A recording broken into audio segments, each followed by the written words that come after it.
I never thought I'd be the kind of guy writing a relationship horror story on Reddit, but here we are. For context, I'm 28, my girlfriend, Lena, is 26, and we've been living together in a rented apartment for almost 2 years. Our neighbor, Mark, moved in about a year ago.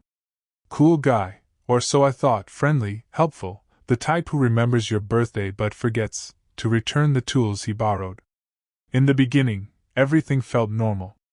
Lena and I weren't perfect, but we had what I thought was a solid relationship. We joked a lot, argued occasionally, and always made up after. I honestly believed we were building something real. Looking back, the first signs that something was off were small enough that I brushed them aside. Lena suddenly started caring a little too much about how she looked to just run out for groceries. She'd get these random giggly texts she wouldn't explain, saying it was just memes from the girls. And Mark, well, he always seemed to show up at the most convenient times. If I stepped out to take a work call in the hallway, boom, there he was, leaning in his doorway, chatting with her like they were in their own little bubble. At the time, I chalked it up to paranoia. I trusted her. I trusted them both. And trust, as I learned later, can be a very stupid thing when given to the wrong people. The real changes started creeping in slowly, almost too subtly to notice. Lena began staying up late on her phone, claiming she was doom scrolling, or just bored and can't sleep. She started laughing at jokes she wouldn't explain, turning her screen away when I walked into the room. I'd ask what was so funny, and she'd wave it off with a quick, "Oh, it's nothing, babe." But it wasn't. Nothing. And I knew it. Still, I tried to convince myself I was overthinking it. At the same time, she became weirdly defensive about Mark. If I mentioned him borrowing my stuff again without returning it, she'd snap back with, "Why are you always so harsh on him? He's just being friendly." Like I was the one causing issues for saying I wanted my drill back after 3 weeks. Then there were the errands. She suddenly had a ton of them. Pharmacy runs that somehow took 40 minutes even though the place is literally across the street. Grocery trips where she forget half the list but come home smiling like she just won a prize. It wasn't one thing. It was the accumulation. The late-night texts. The secretive smiles. The defensive attitude. All these tiny shifts that added up to something I couldn't name yet, but I felt it in my gut. That quiet twisting sensation that tells you the ground under your feet might not be as solid as you thought. And still, I told myself, "You're being dramatic. She loves you. Mark is your friend. Stop imagining things." I wish I had listened to my gut instead of gaslighting myself on her behalf. The turning point came on a random Tuesday evening, one of those days where everything feels routine until it suddenly isn't.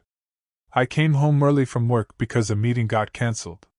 Lena didn't expect me for another hour. As I unlocked the door, I heard her voice from the living room. Not talking, laughing. The kind of laugh she used to save for when we were first dating.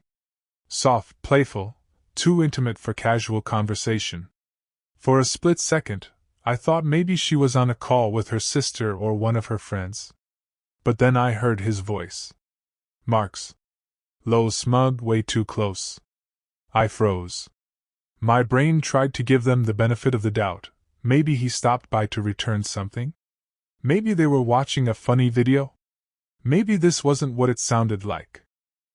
But when I stepped inside, the scene didn't match any innocent explanation. Lena was sitting on the couch, curled up with a blanket even though she wasn't cold. Her hair was done like she'd been preparing to go out. Not like she'd been home all day as she told me earlier. Mark was leaning over the back of the couch, his face closer to hers than I'd ever seen him before, as if they were sharing some private whisper. The moment they saw me, they jumped like kids caught stealing candy. Lena fumbled with her phone, trying to act casual, while Mark straightened up so fast he nearly tripped. "Oh, you're home early," Lena said, voice too bright, too rehearsed. "Yeah," I answered. "Looks like I am." Mark mumbled something about needing to head out, and practically bolted for the door without making eye contact. He didn't return my drill either. Shocker. As soon as he left, Lena launched into this messy, frantic explanation about how he just stopped by to ask if we had extra trash bags, and how they were just talking, and how I was overreacting to nothing. But it wasn't nothing. Because as she talked, her phone lit up with a message from Mark. A message that read, "That was too close, lol.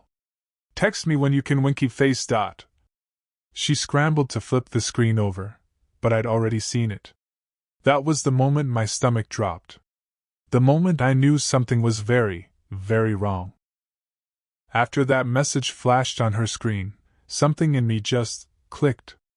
All those tiny moments I'd brushed aside suddenly lined up like puzzle pieces snapping together. The late-night giggles. The sudden errands. The secretive screen turning. The way she defended him like I was attacking some fragile saint. His constant presence. Her constant excuses. It all made sense now, and not in the comforting way. More like in the "your whole life is about to implode" way. I remember just standing there, staring at her, feeling my heartbeat in my throat. Lena looked back at me like a deer about to sprint into oncoming traffic. She kept talking, words spilling out of her so fast they didn't even sound like sentences. Things like, "I swear it's not what you think. He just needed help with something. You know he's just flirty with everyone. You're blowing this up for no reason." Every excuse in the book, rapid fire. Meanwhile, my brain was replaying every interaction I'd ever seen between the two of them. Suddenly, I was remembering things with brand new clarity, things that felt harmless then but screamed red flag in hindsight. Like how Mark always offered to help Lena carry groceries when I wasn't home. Or how she once joked that he complimented her more than I did, then brushed it off as just teasing. Or how she'd started wearing perfume to take out the trash, something I found cute at the time but now felt like a punch to the ribs. Standing in that living room, with her phone buzzing on the table and my brain spinning, I felt this horrible mix of confusion and déjà vu, like I had known the truth all along but just didn't want to face it. I didn't confront her. Not yet. I couldn't. My thoughts were too tangled, too raw. Instead, I muttered something about needing air and stepped outside before I said something I'd regret. Little did I know, this was just the beginning. I didn't go far, just down the stairs and outside the building, pacing in circles like some guy rehearsing how to confront his cheating girlfriend, which, I guess I was. I tried to calm myself down, but my thoughts were a mess. Anger, fear, disgust, denial, they all kept crashing into each other like waves in a storm. After about 20 minutes, I went back upstairs. I wasn't planning to fight. I just needed clarity. The truth. Something solid. But when I walked into the apartment, Lena wasn't in the living room anymore. She was in the bedroom, sitting on the floor with her back against the bed, clutching her phone like she expected it to explode. Her eyes were red, either from crying or panic, I couldn't tell. I sat down across from her. We didn't say anything for a moment. Then I simply said, "Show me the messages." She froze. Her whole body went stiff, like she'd been hit with a stun gun. Then came the deflection. "What messages? Babe, you're seriously misunderstanding." I cut her off. "I saw part of one. Just show me the rest." She wouldn't look at me. Instead, she stared at her phone like it was a guilty accomplice she didn't want to betray. And that's when I knew. Really, truly knew. So I reached out my hand. Not grabbing, just waiting. She shook her head, hugged the phone tighter, and whispered, "You're going to get mad." I let out this bitter laugh I didn't even know I was capable of. "Lena, I'm already mad." There was this long, uncomfortable silence, 10 seconds that felt like an hour. Finally, she unlocked her phone, opened her chat with Mark, and handed it over without looking at me. And it was bad. Worse than I expected. Worse than the late-night paranoia, worse than the suspicions, worse than the anxiety-fueled scenarios my brain had invented. Flirting, sure. Compliments, jokes, inside references, little hearts. But also conversations about meeting up. About times when I wasn't home. About how he's so clueless, lol. That's me, apparently. About how she needs someone who actually listens. About how he wishes she wasn't taken. My hands went numb reading all of it.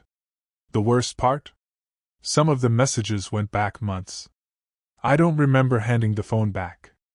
I just remember sitting there, staring at the floor, feeling like reality had cracked open beneath me. When I finally looked up at her, she whispered, "I swear it's not what it looks like." I'd never heard a more pathetic lie in my life. I wish I could say I handled the confrontation with dignity and calm, but that would be another lie added to the pile. The second she said, "It's not what it looks like," something inside me snapped, not into rage, but into this cold, steady clarity I didn't know I had. "So what is it then?" I asked. "Because it looks like months of flirting with our neighbor behind my back." Lena immediately went into panic mode. Her voice got high and shaky, like she was auditioning for the role of misunderstood girlfriend who didn't mean any harm. "It was just flirting. It didn't mean anything. I was bored, okay? I liked the attention, but I never wanted anything to happen. You're blowing this way out of proportion." I stared at her. "Bored?" She winced. She knew that was a terrible choice of words, but instead of stopping, she kept digging. "You've been so stressed with work lately, and I felt like we weren't connecting. Mark was just someone to talk to." I let out a slow breath through my nose, trying to stay calm. "So you talked to him about our relationship?" She nodded slowly. "Only because I needed advice. He's your friend too." "He is not my friend," I snapped. That shut her up. For a moment neither of us spoke.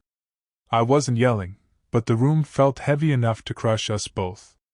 She sat there looking small, pathetic, like she wanted me to comfort her for the mess she made. Then she tried another angle. "It never got physical. I swear. We just joked around. I know it looks bad, but I would never actually cheat on you." I picked up her phone again, scrolled, and held it out to her. "Then explain these." Messages about meeting up when I wasn't home. Messages about missing his touch, which she quickly tried to claim meant hugs, unbelievably. Her face went pale. She whispered, "I didn't mean any of that literally." I almost laughed.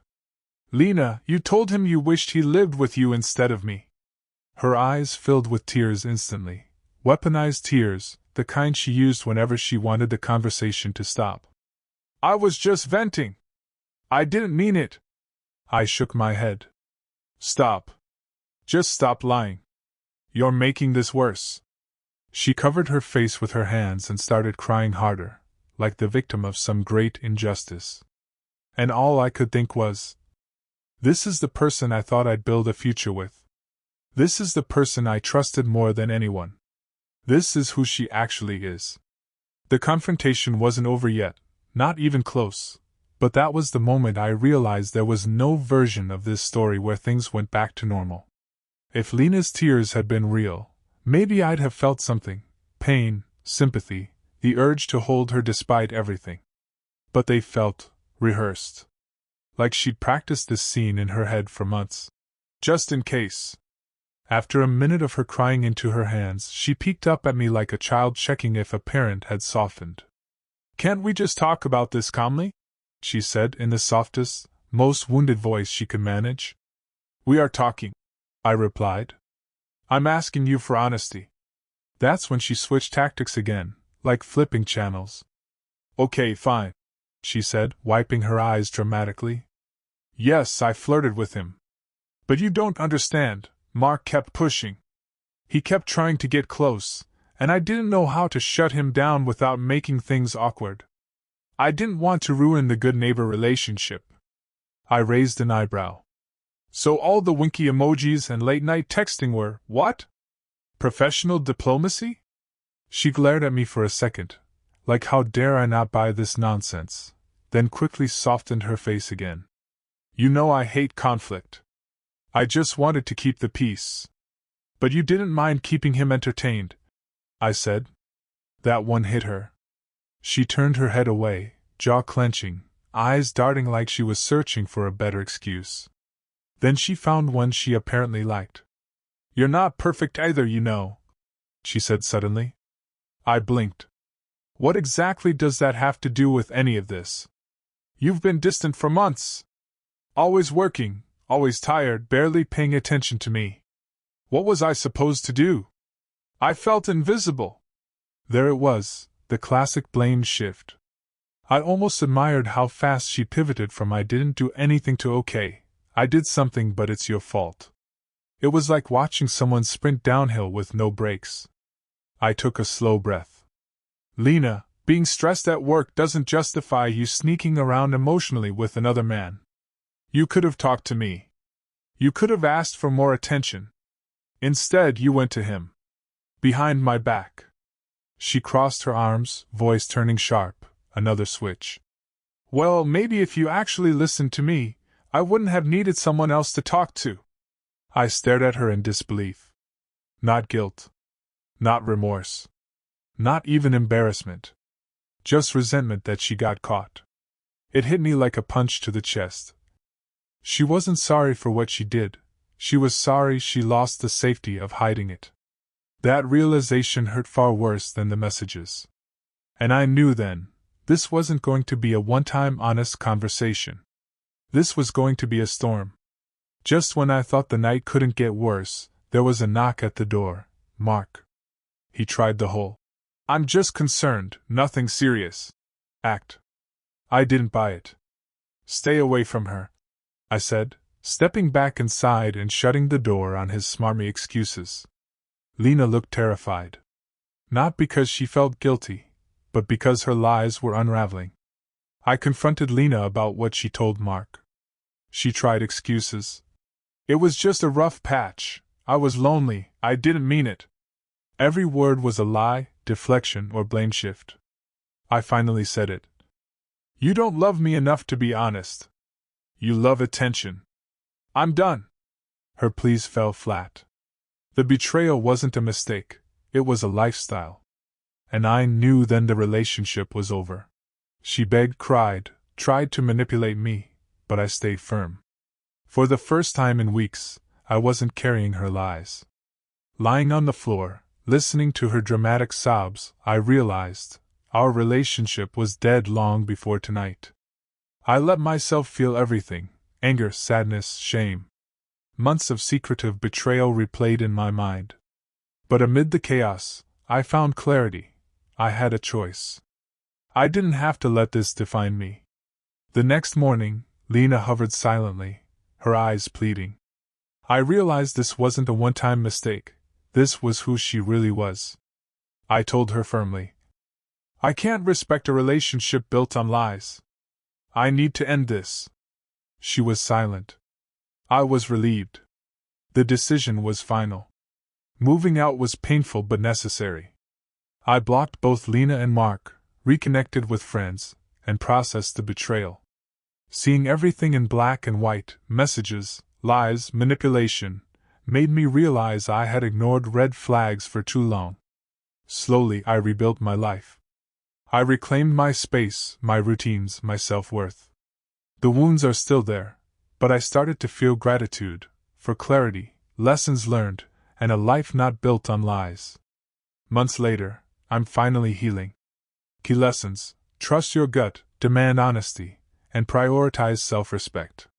For anyone in this situation, being alone while healing is better than staying with someone who betrays you.